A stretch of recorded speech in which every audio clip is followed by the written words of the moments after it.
everyone, and welcome to another wonderful episode of Paranormal Minds. I am your host, Shannon Ray, and I want to thank you for joining me tonight. It means a whole lot to me. So tonight I'm going to be talking with Christina George. Resurrection Talents on Christina George is an extremely talented and practicing psychic, paranormal investigator, UFO researcher, cryptozoologist, and she also has a personal account with a black-eyed kid phenomenon.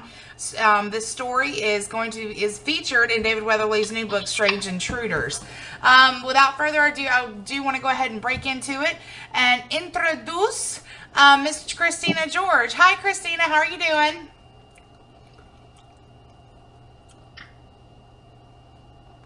Christina, are you there? Hi, I'm doing good, Shannon. Thank you for having me on your show. So if you don't mind, just kind of... Yeah, can you hear me? Yeah, absolutely. If you don't mind, can you just let everybody kind of know for just a minute, about you and the things and your work within the paranormal field and the things that you do?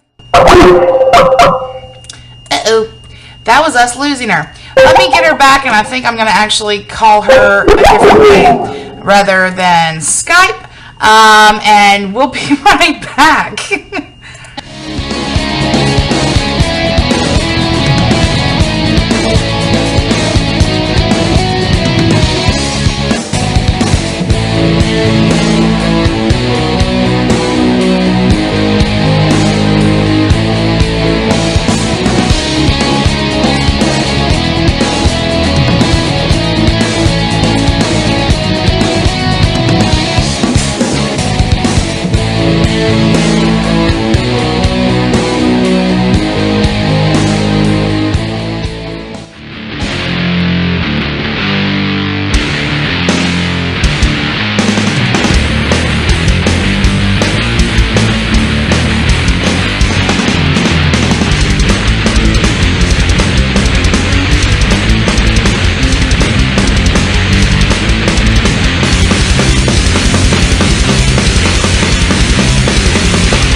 With Christina George, and like I was saying before, Resurrection Talents on Christina George. She's extremely talented. She's a practicing psychic, paranormal investigator, UFO researcher, and cryptozoologist. She has a personal account with the black-eyed kid phenomenon, which is featured in David Weatherly's new book, Strange Intruders. And Christina, would you mind taking a moment just to talk to us about the work that you do in the paranormal field? Oh, I'd be happy to. You hear me okay right now? Yes, ma'am. All right. Well, I am, as you said, a paranormal investigator. I'm also a psychic. I've been seeing spirits since I was a very young girl. I also run two divisions of my paranormal group, one which is for the paranormal. The other is with the UFOs, cryptozoology, abductees, things like that. I also mentor children with abilities. And I have two radio shows that I host every week on the DTM Wicked Radio Network, very much like you, to get some of this information out. Yeah, absolutely. And I really do like, that you are very well-rounded in the field, and you definitely, focus on variously different aspects in the field. You don't just focus on one thing.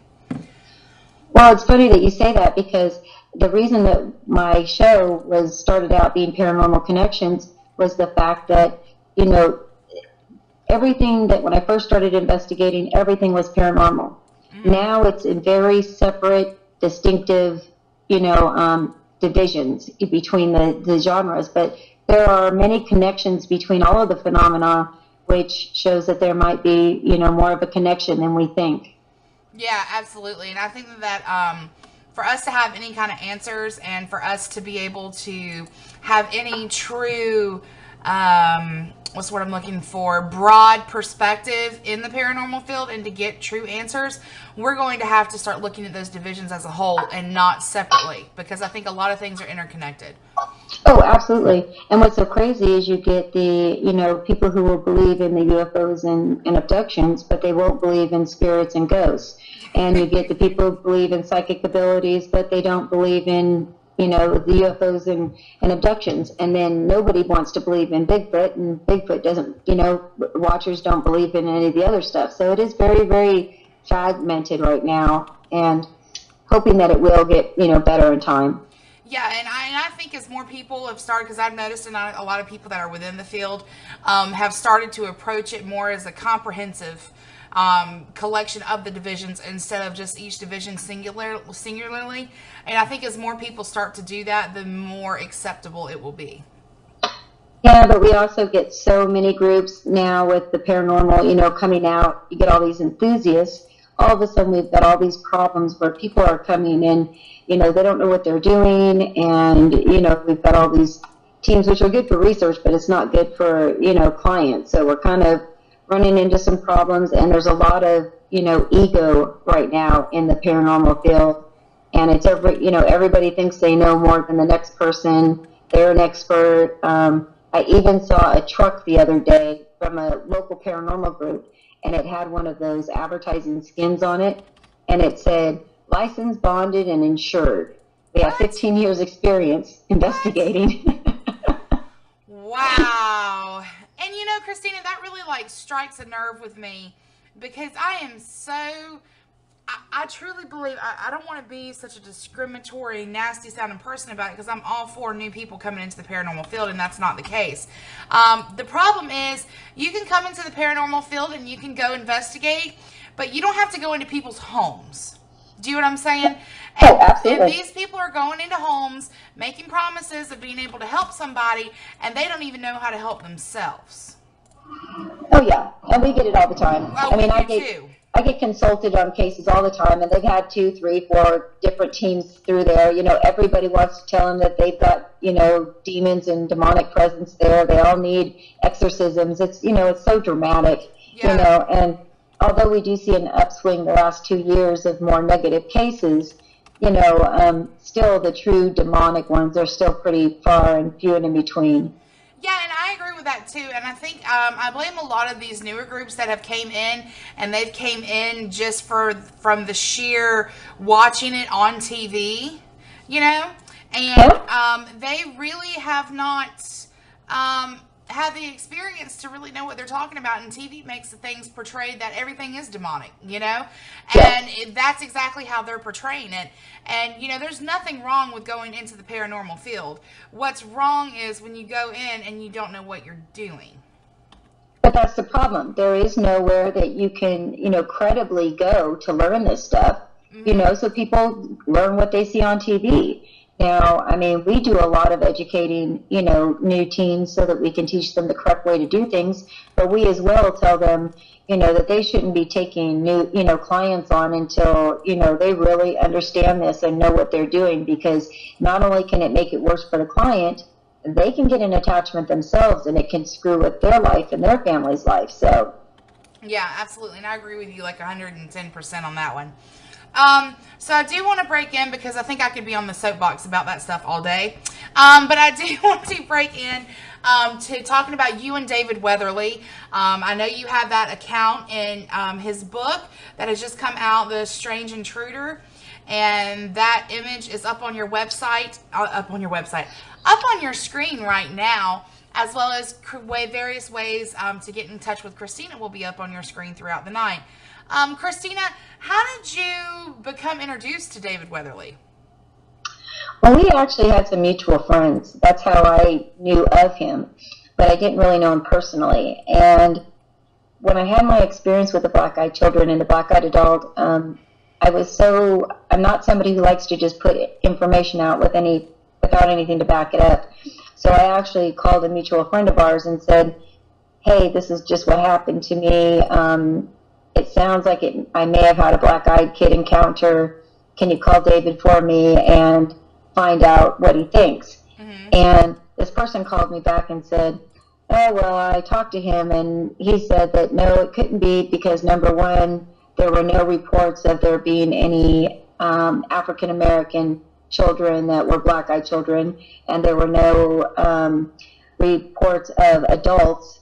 And the other thing was they didn't come to my door and try to talk to me. They didn't say anything to me, but everything else they did was really weird. And it really kind of sent me for a loop. I don't get scared at too much. I'm the leader of my group, and when everybody who doesn't want to go one way, that's usually the way I want to go. And this really, really affected me deeply. So I really kept quiet on this for a year. And I ran into David Weatherly. He happened to be speaking at a MUFON meeting that I attended in Sacramento. And I was at the meeting, and he was the speaker. And when he saw me, he says, "Oh my gosh, Christine, I didn't know you were here." And he's like, "I really want to talk to you about your encounter." And so here I'm thinking, yeah, what do you want to talk to me about? You know, you told somebody else that, you know, you didn't even believe me. Yeah. You know, so why do you want to hear it now? And so we waited till his, you know, speech was over, and we got together afterwards, and I gave my own account of what had happened, and he was floored. And in fact, right away he said, "Oh, I don't think that this isn't true. I think you absolutely had a encounter with them, so much so that my new book is coming out, and I would have loved to have this information from my last book, but it's about to go to the printer. Do I have your permission to put it in my new book?" And he says, "I really think it would help a lot of people." So I said yes, and you know, that's kind of where it started, you know, and we've been friends ever since. So do you believe David Weatherly's kind of prepared to move on the title of the phenomenon from the black-eyed kids to maybe just the black-eyed figure? You know, I'm not really sure. I mean, I really don't know. There's been so much more information that he's been able to get over the years since when he first started, you know, researching, that I think that there's so many different things that people think they possibly could be, that they're not really putting their finger on one thing that they're saying that's what it is. So I don't know. I'll have to ask him. Yeah, I would just be curious, because you had an experience with something that was the phenomenon, but not the appearance of the conduit of the phenomenon. Do you know what I'm saying? Right. Well, the original reportings is not the same, but there are some reportings that are just very similar to mine. So that's why, you know, we are starting to get more information, more years. You get more people who are coming forward. So there are some variances, and you can't really take those variances too serious until you have more people who are reporting the same kind of variance in the activity. So although when I first saw these things, they had regular eyes like we do, other than the little boy had like blue eyes. Other than that, they looked very normal, but very abnormal, very out of place. And when I saw them later, their eyes were completely black, all of them. So it was a little different, and it was like they were psychically connected with me, so they like knew when I was looking through the blinds, and they knew everything that was, you know, going on. And it was like they weren't going to approach me because they were on my lawn, then they were on my side of my house, on my property, and then they were back around my tree doing some little chant or something. I still don't know what they were doing there, but I do know that I have very, very high EMF readings there, where they were at. This is a year later, so yeah, absolutely, they did something. Yeah, and I do want to talk about your psychic abilities and this phenomenon and what you experienced. But first, I do want to take a moment to talk about the black-eyed kid phenomenon, and if you could just explain it to some of our listeners who have never kind of heard of what that is before. Which, if they haven't, they must have been living under a rock. But, you know, I just want to, you know, go ahead and you explain it for just a moment. Yeah, I actually talked about this in LA. I was just at StuCon out there in Riverside, and I was speaking, and I was talking about this topic because it's become such a big story. Everybody wants to hear about this story. And I asked people, how many people know about black-eyed children? And it was just about everybody in the room. And but the few that didn't raise their hand, by the end of my, my whole lecture, they were kind of like, oh, wow, like, that's pretty scary. And to be honest, I don't get scared of too many things, but it really did, kind of shake me quite a bit. Mm-hmm. But these children normally are reported that they will come to your home, or they may come up to your car. Usually you're going to be home by yourself. You're not going to have anybody with you. They'll knock on the door, and usually they'll ask to come in. It's usually very monotone. They usually will have clothes that are not normal for the weather, or they look out of place. They have very pasty skin. So almost like what you would think of like a dead child, Mm-hmm. But they have these complete black eyes. And they always want to come in and they always want help, but for some reason it scares people so much that they never let them in. Here, this has been a phenomenon they've been, researching now for like 7 or 8 years, and there's only one reporting on the internet, which is supposed to have been this, true account of these people actually had seen, the black-eyed kids and let them in the house, and, it said, black-eyed kids, we let them in the house, see what really happens, true story. So of course everybody was, was hits, but it was basically a spoof that they were, somebody was trying to get hits off of YouTube. So it wasn't true. Yeah. But, as I said, usually they don't have a very big vocabulary. So it's not something like you could like have a conversation and like ask them a lot of questions. They'll look at you kind of strange. They have very specific sentences and word formations that they seem to use. And then normally after they close the door, whatever, these children will disappear. But everybody who's ever been, experienced this feels this, overwhelming fear. So which is probably why they get the whole, demonic, title for it. Because a lot of people think that these are demonic children, demonically possessed children. You've got other people that think that these are alien children hybrids, alien human hybrid children, and that they've, that's why they've got the all black eyes. There's so many. Then there's people that swear that this is an illness, but I don't know. I used to be a nurse, I was in the medical field. There are things that do distort the pupil and make it really big so it looks all black, but I'm telling you that this is different. Like there is no white of the eye that you could see at all. And it's almost the energy that comes off of this thing that is what gives you that fear. So it's not really anything that they say or anything that they do. Mm-hmm. It's just kind of how it all comes across. And so for me, it's one of those things that I still don't truly know what it is. I know that they are somewhat psychically connected. For some reason, the fact that I was psychic, it seemed to kind of put them off. But I still kind of, I don't know, I'm still kind of baffled about this whole little chant they were doing in my front yard, holding hands. Mm-hmm. And then, like, when I busted through the door and asked them what, why they were on my grass by my tree, they just said nothing, we're done. And they dropped their hands and they walked in the house, walked out down the road. And I don't even think maybe 2 minutes passed where I ran to the end. My roommate had come in and we ran to the end of the driveway and they were nowhere to be found. And I even got on my car and I drove, because I live in like a cul-de-sac. There's only one way in and one way out. It's a big circle. And I couldn't even find, with that I couldn't even find them. And people that were outside said they didn't see anybody like that. I mean, it was very interesting because what was, well, I guess I really kind of have to take it from the beginning of the story, because you get little bits and pieces and it doesn't really make a lot of sense like that. Mm-hmm. But I had taken my team and we had gone up to Redding, California.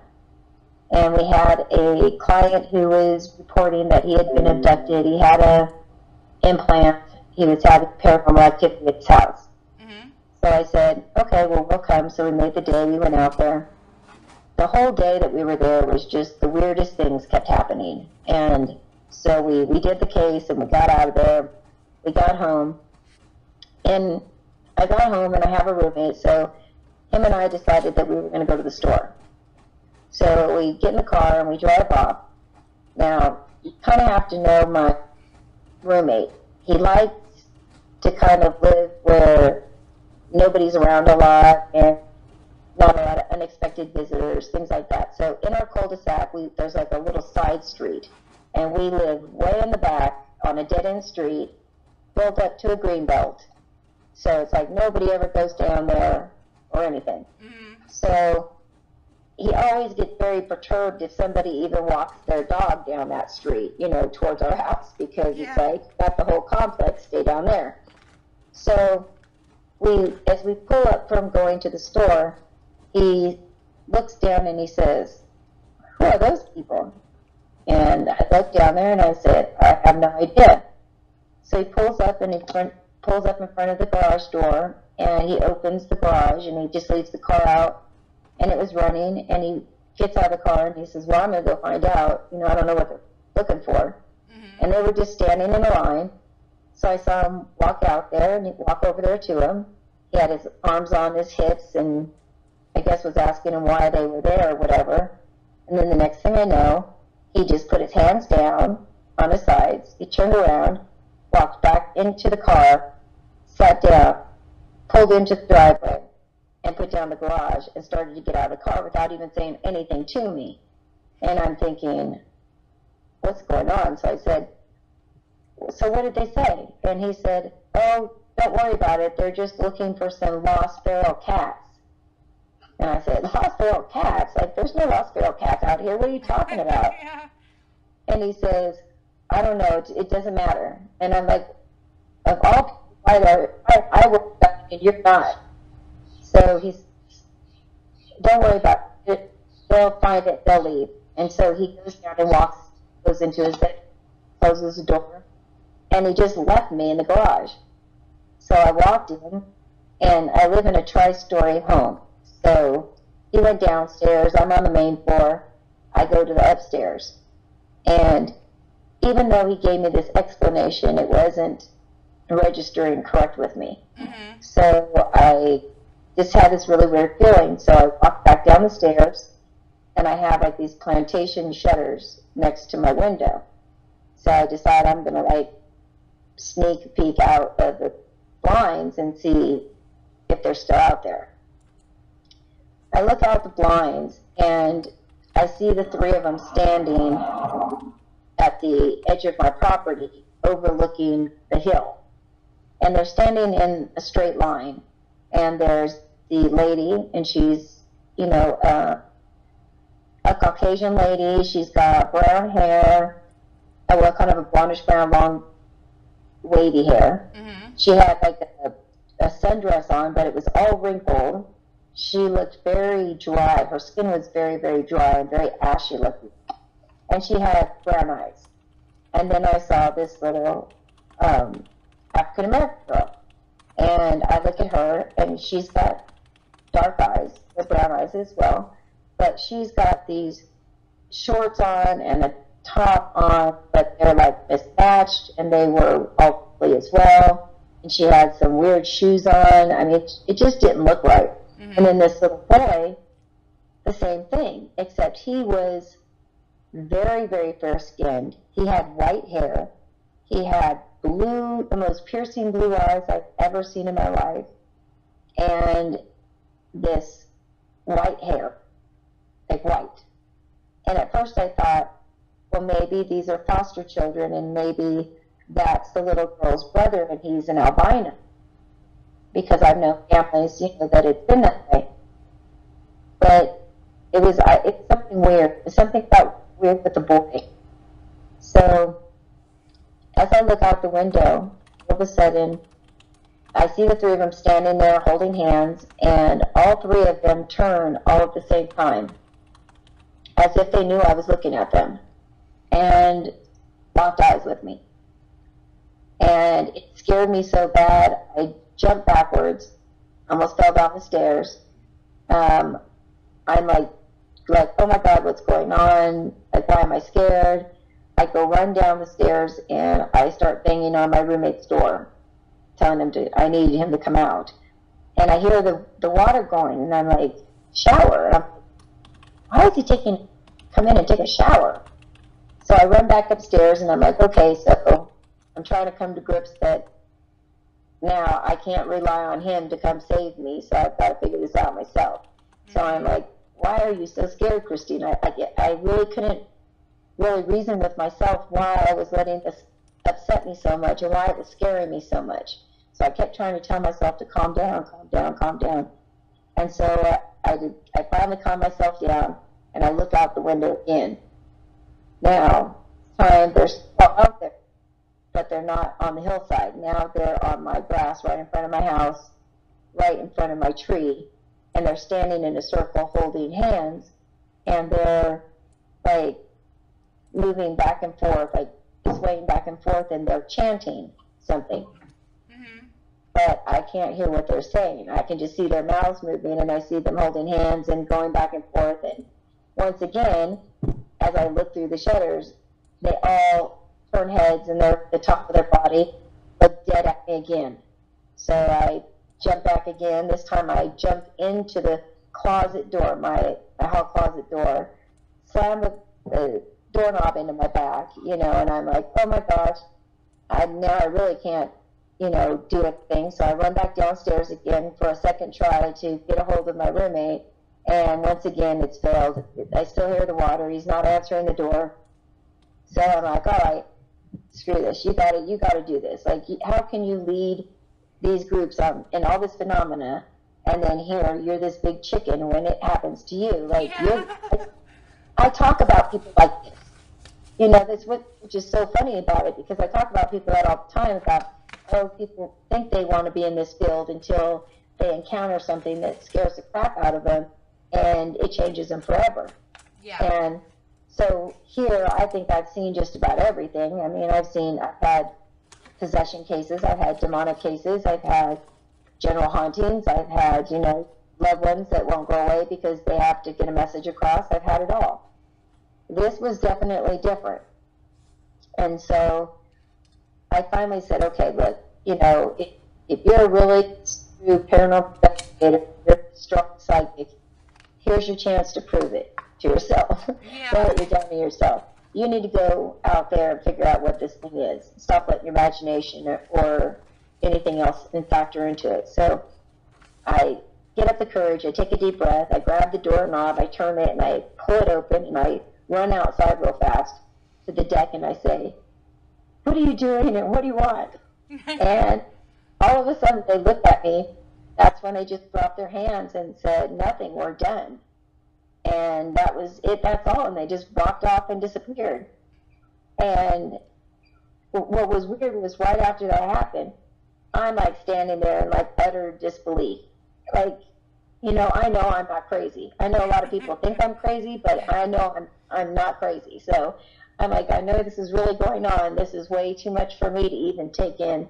And so I called one of my investigators. Mm-hmm. And every investigator that I called was on my team that earlier that day. Every time that they answered the phone, they'd say, oh my gosh, it's crazy you're calling. You will not believe what just happened. And I'm like, oh, well, what just happened to you? And they go, what, me? Like, something happened with you? And I'm like, yeah. So we're like comparing stories, but none of their stuff was anything bad or anything. It was just, they just had like stuff going on and off and things missing and pictures in their houses and stuff, just weird stuff.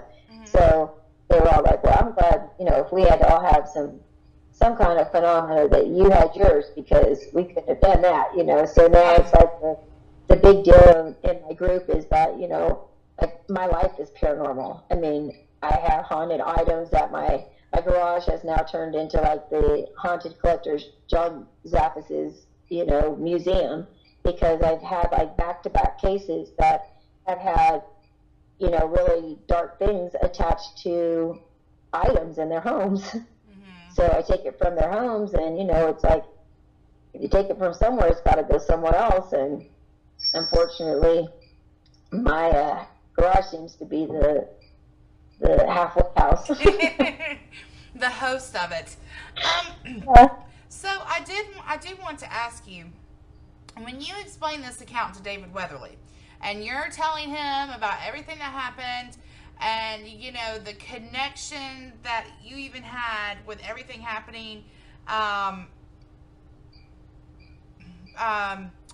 with everything happening that, you know, was connected with other members on your team, did he have anything to say about that kind of connection? Well, he was the one that kind of made me think that it might have been something about the psychic connection, which is why they did not come up and talk to me. But they somehow, you know, were picking up on me or something, or checking on me or monitoring me. I really don't know. But what it was interesting is that when he did hear my story, he had said, you know, there are certain things that you're reporting that are very common, but that is not in the book.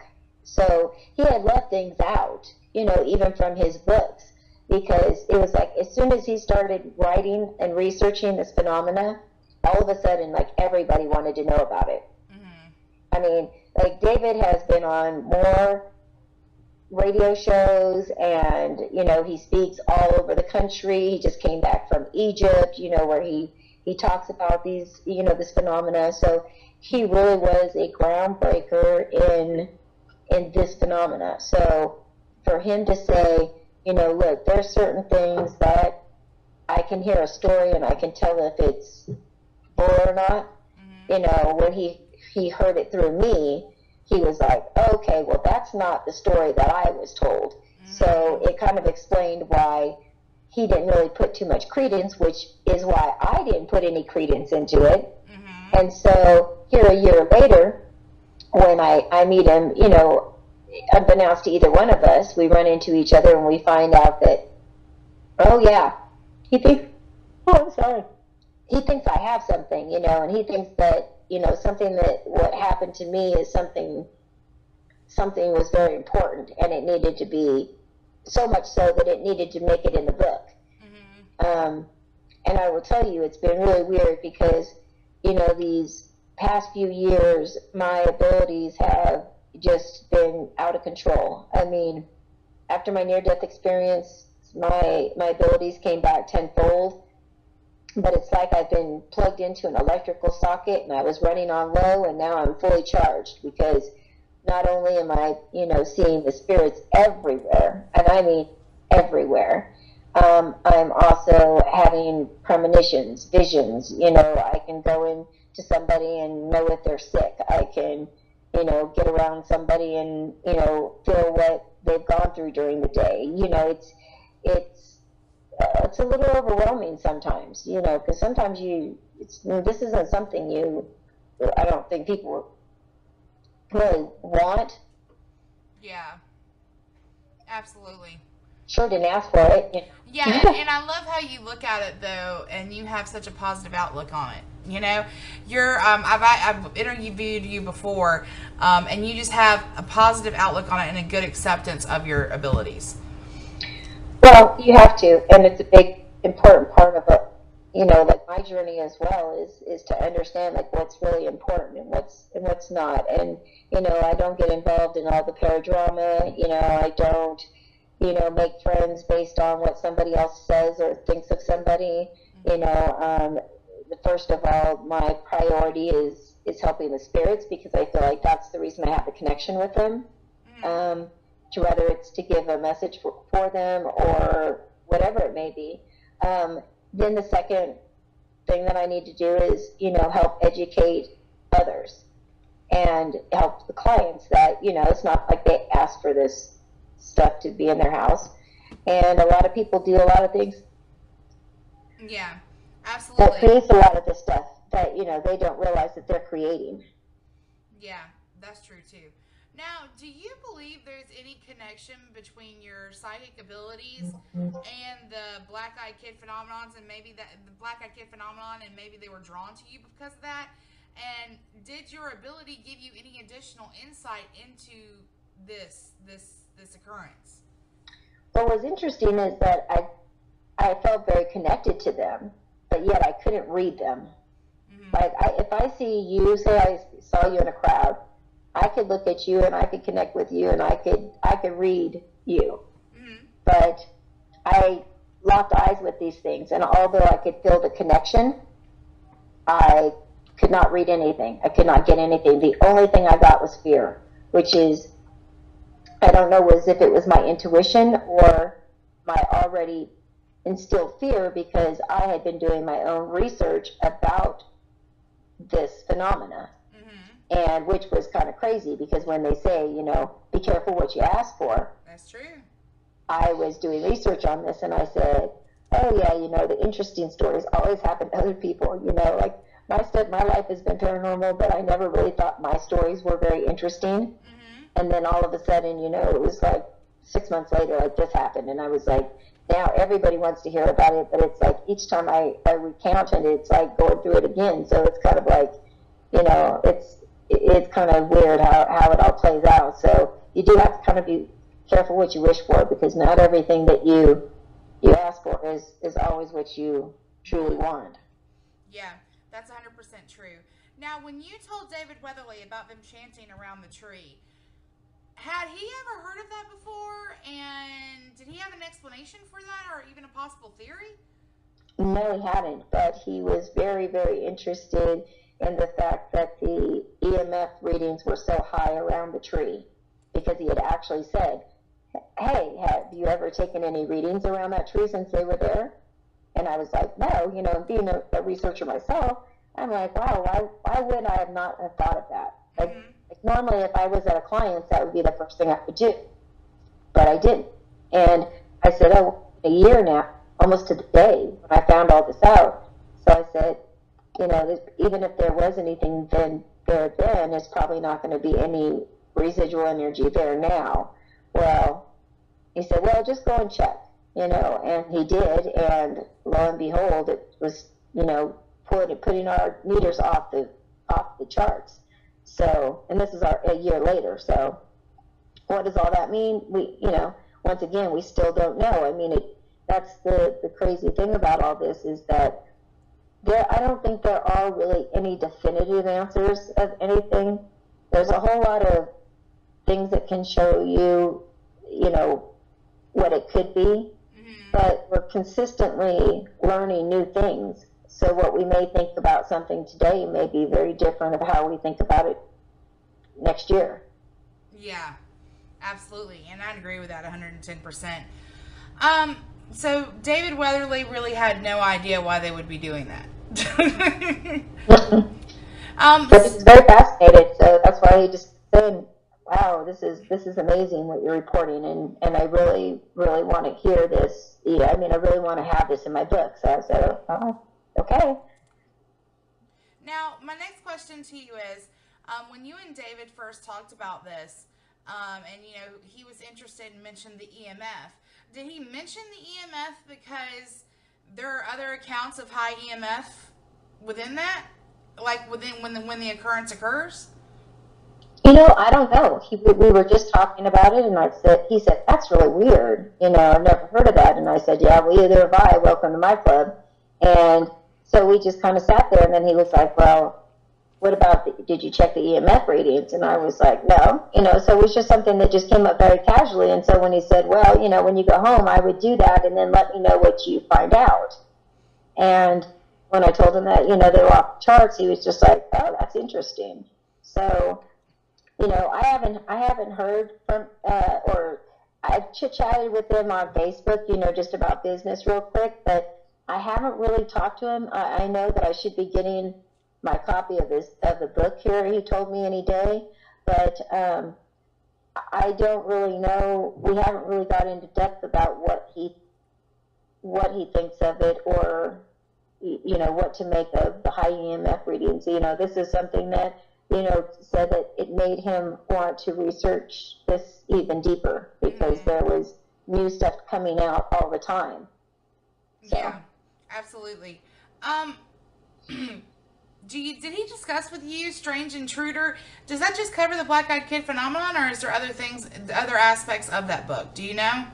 yeah, it's all different types of phenomena of different types of like alien and intruders, these black-eyed kids, and there's different phenomena that are very similar all across the world. So I think he kind of encompasses all of them and shows the similarities. Yeah, and it's kind of like a comparison almost. Right, right. Yeah, Because absolutely. we are seeing this phenomena being reported not just here in the United States but worldwide. So Yeah, when I had him on the show, he was talking about that and talking about the different cultures that even through time they have been. There's stories of similarity that have been, recordable throughout history, even in different cultures. right, especially like in like the ancient Indian tribes too, and things like that. You see a lot of that as well. Yeah. Now, Christina, do you think, I have to ask, do you think the reason why you could not read these things is because there really is some kind of alien involvement going on here? I have wondered that.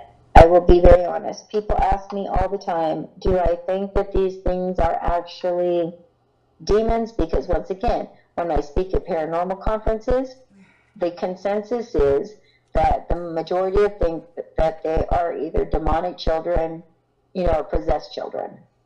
But if I go to the UFO shows and I'm speaking there, they think it's an alien human hybrid child, which would make sense because of the type of eyes.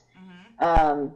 And I've I've interviewed probably close to 400 people who report being abducted over the years, and a lot of them report that they, after they had the medical tests and stuff like that, and eggs taken or sperm taken, that these children are made, and that they have to continue to abduct the parents because of the fact that these children are half human, and so that the alien side, they don't have those emotions that we do, and so they can't really care for the children because they're half human, so they need that human contact. But I'm still a little stumped because I don't really understand, what the purpose would be for, these children to come to Earth and want to connect with us and only want our helper to come in the house and then disappear. So I myself, I truly, truly don't know, but I can tell you that I don't think it's like a demonic type thing, because it's a different type of a feeling. Mm-hmm. I don't think that it's like a spirit of somebody that passed away. I don't even think it's like a poltergeist or anything. I mean, I think it's something in a category all its own. And it's something that we just don't have enough information on. And I do feel that a lot of the recordings, even though they're in different cultures and things like that, they're seeing the same type of thing. It's just being perceived and passed down a little differently depending on where in the world you're at. Yeah, absolutely. Now, here's my thing, because I really believe, because of the amount of fear that emanates and the mind altering things that happen, I really do personally believe that it might be, something of alien involvement. Me personally. Right. I don't have the why. I just know from my experiences, I've never seen anything of a spirit, an earthbound spirit, or even heard of people that I truly believe that had to battle these demonic experiences, heard of anything like that. You know, No. you hear of suppression and you hear of feelings of suppression, but not of almost mental control, which is what it seems to verge upon. Right. So, But you do see that, though. A lot of people will talk about stuff like that when they feel like there's demonic possession or things like that. Because when we see the Hollywood movies, anytime somebody's possessed by, something demonic, their eyes turn black. well, So our brains are kind of fine-tuned to, put some logic to it. And so that's why we'll say, oh, it must be demonic. And we can't really explain why, other than that's what we've been taught. So it just makes the right, explanation, of course, for them. yeah, absolutely. I think you're on the right track, but once again, as a real investigator, without anything, even with me being psychic, I cannot rely 100% just on what I pick up psychically. As a researcher, I have to have the evidence and the facts to back it up. So, yeah. I'm still a little wavering on this of what it actually is. Yeah, I mean, which is a fair thing, and like I said, we all form our personal opinions, but that's not me saying that that's like hard science and factual evidence, It's just something, my kind of like where my brain is at with the whole thing. Like, I know there's if it was demonic, I'd really need to owe somebody some money and make a bet on it, because I'd be really surprised. Yeah, right, exactly. But you'd be surprised at how many people that truly believe that. I mean, that's the first thing that comes to them. And I'm just like, wow, okay. Yeah. So I did want to talk to you. I know that you have a new show going on now than what you did from the last time that you were on. Do you want to kind of tell me about the shows that you have going on right now?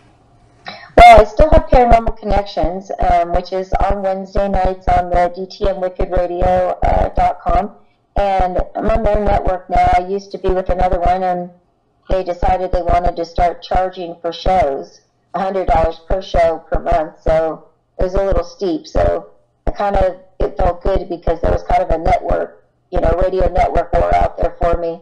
But I really fell in love with this network. So I used to have my other show was UFO Chasers, and because I was a co-host with somebody else on that show, when I left the network and I didn't stay with that co-host, I decided that I would just create another name for another show and then leave that to them. So if that's what they wanted to continue that one, that's fine. But I did take Paranormal Connections, with me because I created Paranormal Connections. So.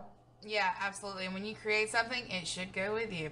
That's right. So, just my personal humble opinion, of course. I do want to touch on, I skipped over a couple of questions with this black-eyed kid thing. Because I don't have my glasses on at the present moment, if you want to know the truth. But I did want to ask you, do you think they were drawn to you because of your psychic abilities? It could be. I just don't know where the hell they came from. Yeah. It's like, how did they know that I live on the end of a dead-end street down there? There's a psychic that could see these people, I don't know why I was chosen. That's kind of my life, so it didn't really shock me too much. But it was like, why me? Like, I really didn't. Then I thought, well, I did ask for it, so dummy me. Yeah. Well, looking into it and researching it and saying it would be interesting does not mean you're asking for it. It means you're tempting fate, but you're not asking for it.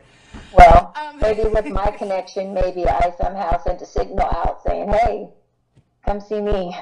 Yeah. I want to know more about you. So I don't know, but I won't be doing that one anymore. Yeah. You got to learn something from every investigation. That's what I always say. Yeah, absolutely. And I learned something from everyone, whether it's look before you sit in a chair so you don't miss the chair or something of that nature. Right. So my next question to you is, and I skipped over this one, this is a really good one. A lot of time in these accounts, almost every single one, when there's an account with interaction and actual speaking to a black-eyed kid, and you have this kind of account, something bad happens to the people afterwards. And so, did anything bad happen to you afterwards? Well, I'm telling you, I couldn't even tell you if it was from that. I mean, like, bad things happen around me all the time. Like, I'm telling you, I feel like schleprock or, with the walking around, and I've got the cloud over me, and that tells my age too. But I'm walking around with this cloud over me, and like if there was not any bad luck, there would be no luck at all for me. So I might as well be happy with this. So this kind of stuff happens for me all the time, not to this severe a degree, but it has affected my health a lot.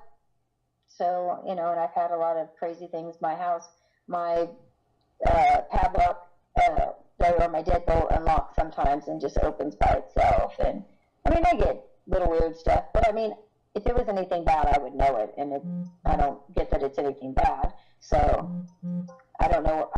To be honest, when I think back about it, I think that I may have been so scared of these things only because it was like my embedded fear, like, kind of took over when I couldn't grasp control. Yeah.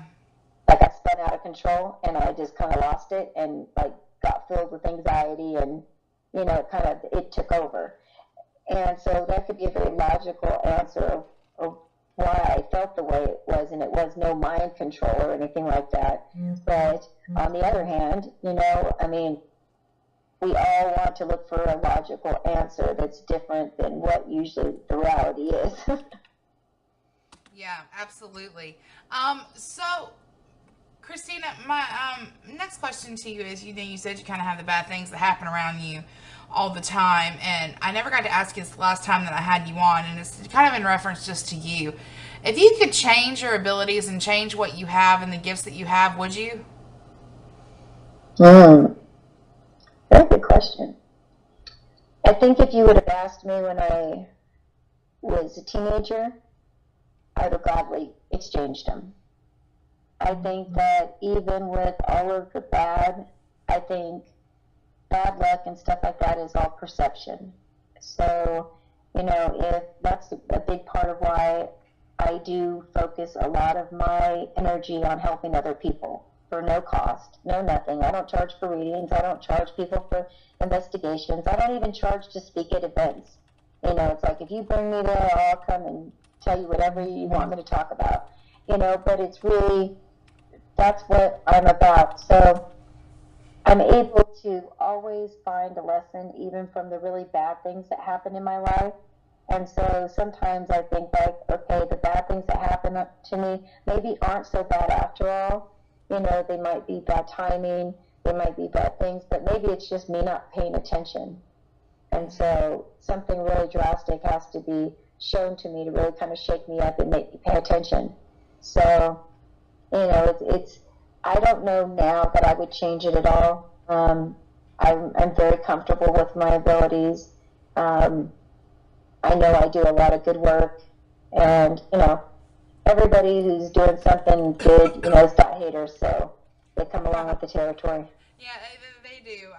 I learned a long time ago, people are going to hate no matter what you do, so you might as well just be like, go shove it up your bunghole, seriously. Yeah, but I think the first time you go through it, it's like, it's so, people think that they don't care what people think about them until people start believing stuff that's not true, and they start, disassociating themselves with you, and, things like that. So it was kind of, like I said, it was a bad thing, but it was a good thing too, because I got to really understand who my real friends were and what was really important, and what other people thought of me was not important, because the people who wanted to be negative and pull me down had a direct mission of what they wanted. They wanted me to stop.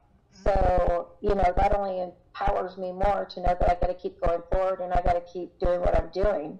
So. Yeah, and I am still struggling with that, even to this day. And even though you know the lesson, you still sometimes struggle with it, because to me, in my personal opinion, we have this innate ability and this instinctive ability built within us to want to please people and for people to like us. No matter who you are. You can say you don't, but everybody does. It's just there. And you try, you have to learn how to fight it and suppress it, What kind of things do you have coming up in the near future? What are you going to be up to? Oh my goodness, I've got all kinds of stuff going on. I'm doing a charity calendar, which is going to be the Women of the Paranormal. They're doing it for for animal charity and also for Alzheimer's research. So we're going to be doing that. All the proceeds go to that. I'm also going to be speaking out at UC Riverside, the college, the university out there in Los Angeles next month.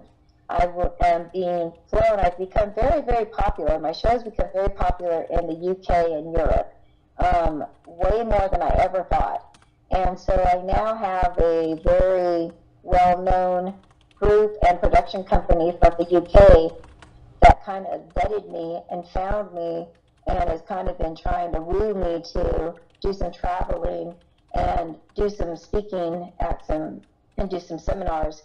And at the time that they approached me, I was like, you're telling me, oh, you're so great. We know all this stuff about you. We want to send you a plane ticket to the UK and just come by yourself. I was like, oh, I don't think so. I got to check you out. So now we're like, 8 months out, and I've had somebody, private investigate the group and, make sure they're on the up and up. And now I've got the opportunity that the first week in September I will be in St. Augustine, Florida, to do the lighthouse out there.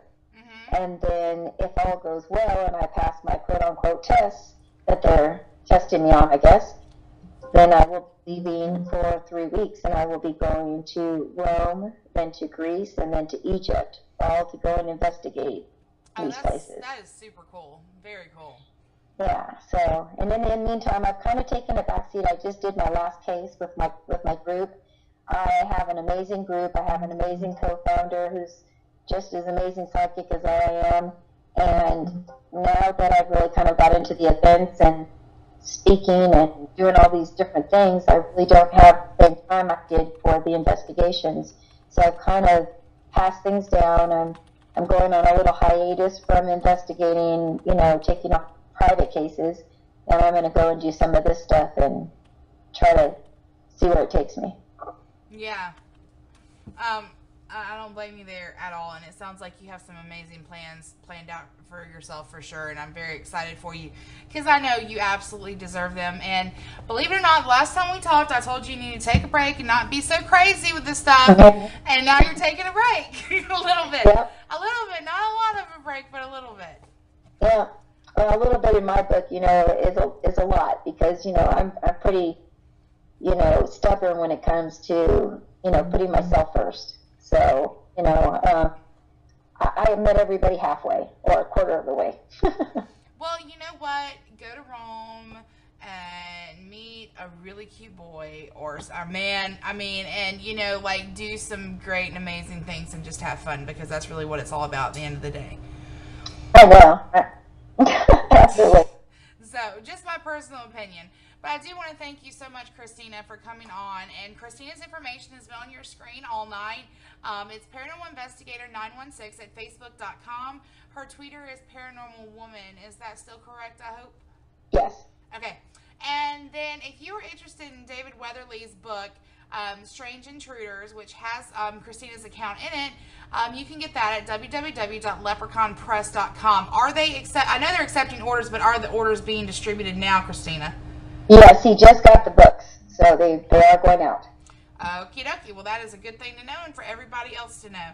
Once again, Christina George, I want to thank you so, so much for being on this evening and talking to us about your account that's going to be in David Weatherly's book that will be out for people to read. Just talking to us about you. And I'm so very glad, honestly, with my whole heart that you're kind of taking it easy and slowing down a little bit. Well, thank you very much, and once again, thank you for having me on your show again. I'm always honored when people ask me back. So, I hope that the listeners were able to get some stuff out of this, and it'll make people open their minds a little bit to things out there. And if so, then I've done my job. Yeah, absolutely. Just one thing before we go. Next week, we're supposed to have Jesse on from the Belleville Winery. And we're going to kind of pick his brain in depth about this haunted location and the fact that it was on Ghost Hunters and things of that nature. So be sure to tune in next week right here, same time, same place, same person, which is me, I think most days. And I want to thank Christina George one more time and put up her sites one more time for everybody to see. Go and check out her stuff. Send her a message. She's super sweet, super intelligent, and very well versed and rounded in the field, and a very dear lady to me. All right, everybody, have a great week, and we will see you next week. And please be safe and have fun. And Robin Marie, behave. Good night, everybody.